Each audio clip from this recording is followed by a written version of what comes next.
This is Real News Media TV, coverage you can trust. Please like, share, subscribe, and hit the notification bell. Select all for daily news updates. Good morning, my Real News Media TV family. Thank you so much for tuning in this morning, and I'm wishing for everyone a wonderful day.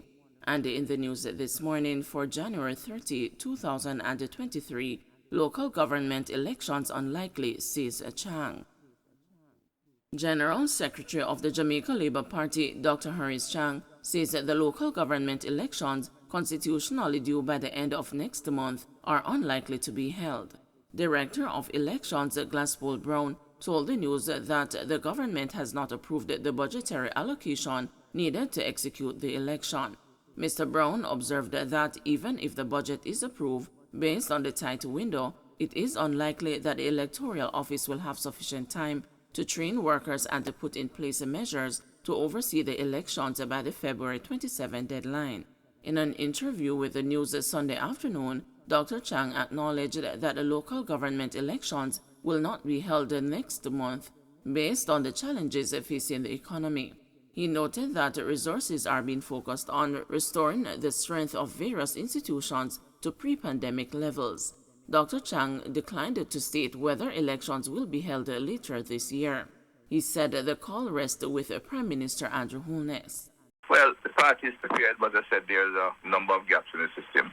The electoral office is fully prepared because they don't have the budget to prepare. So we'll have to look at it. We still, as far as the government is concerned, they're still pulling out of the pandemic, and the focus in terms of our resources is on not only is ensuring that our capital is spent in building back, restoring the strength of the various institutional activities that we have been pursuing pre-pandemic, while keeping the public health sector resilient. So it's not a urgent at this point in time. So we'll examine that collectively and make a decision, but it does not look at this point in time.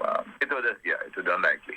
The party machine is organized to prepare itself for election in time. We are a liberal democracy, and we can, although there's some framework for local government, there's outside limits for election, and we can have by-election in between for any kind of reason. So the party has been prepared, so I'll be ensuring, working with the other officers of the party, that we are prepared for election any time going forward. But I wouldn't want to anticipate a time at this point. And I said local government, in terms of timing, I'd have to consult outside the party, the Minister of Local Government and the Prime Minister, key operatives here. Families rattled as a forced lane in West Kingston. A 24-year-old aspiring artist was among 4 people shot and killed in West Kingston on Saturday in ongoing gang violence. Emilio Shaka Don West of Chestnut Street in Tivoli Gardens left his home for the studio to make last-minute changes to his first EP, which he intended to release next month. But he was shot and killed on his way there in a drive-by attack on Regent Street.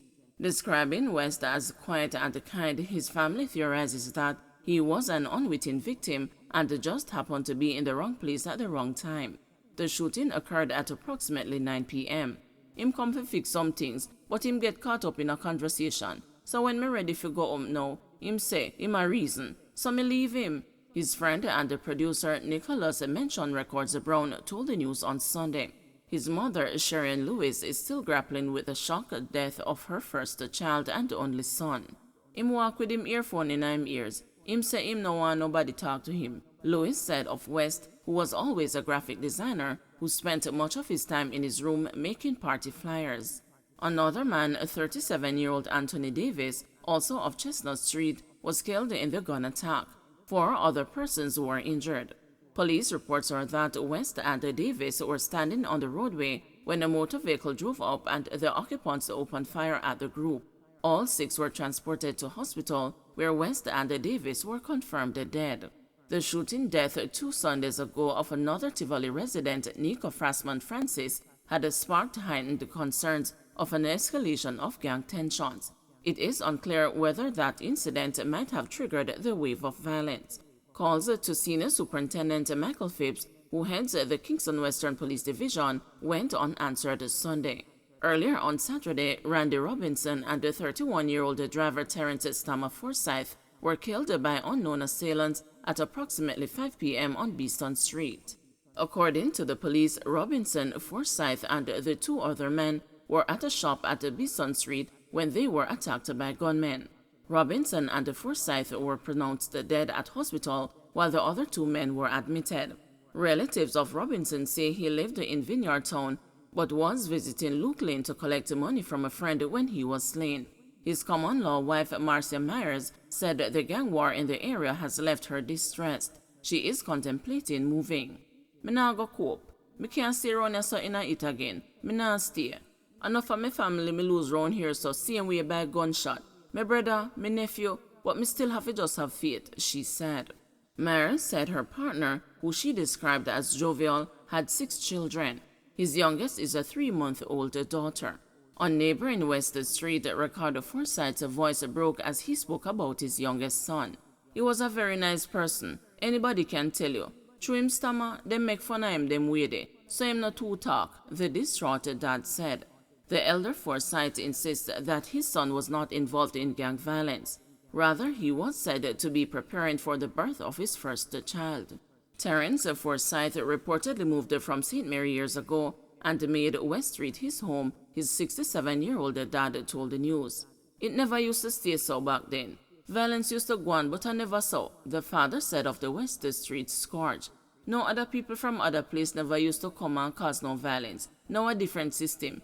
The people then were killing him, as good as all younger boy than him." The Kingston Western Police Division recorded 5 murders up to January 22, according to the Jamaica Constabulary Force website. That number is 2 fewer than the 7 the division tallied for the corresponding period last year. Man punched a daughter for coming home late from school. A St. James man who reportedly punched his 14-year-old daughter and threatened to cut her throat for returning home late from school avoided a prison term after he and the complainant's mother settled the family dispute through mediation last Wednesday. The dad of Granville was before the St. James Parish Court on a charge of assault occasioning bodily harm. Allegations are that on November 29, 2022, about 5:30 p.m., the complainant was just arriving home when the father, whose identity is being withheld to preserve the child's privacy, accosted her and accused her of walking home with a male student. The father reportedly grabbed his daughter and pushed her outside the house, punched her in her right eye, and kicked away her feet, causing her to fall and hit her head. The accused then used a knife and threatened to cut the girl's throat, following which a relative took her to another location. Under caution, the man reportedly told the police, "Me know what me do, and it no right." But when questioned by Parish Judge Natisha Fairclough Hilton if he had punched his daughter, the father denied that allegation. "No, miss, I came home, and I noticed the time got late, and I saw her coming in and she was with somebody. When she came in, I said, I never expected to reach home at this time. This is a very serious time, and I keep on talking to you over and over that if you leave school, just come home, and it was like she never business," the father explained. Meanwhile, the prosecution noted that the complainant's mother, who appeared on behalf of her child, took issue with some details of the allegations. The father was subsequently ordered to undergo a brief mediation session with the complainant's mother, and the court was later informed that the intervention had succeeded. Thereafter, a no evidence motion was made and the father allowed to leave. Police High Command engaging musicians to help in fight against the crime. As part of its strategy to fight crime, the Police High Command has engaged the country's musicians to tap down on the production of music that glorifies violence. This was disclosed by the head of crime, Deputy Commissioner Fitz Bailey.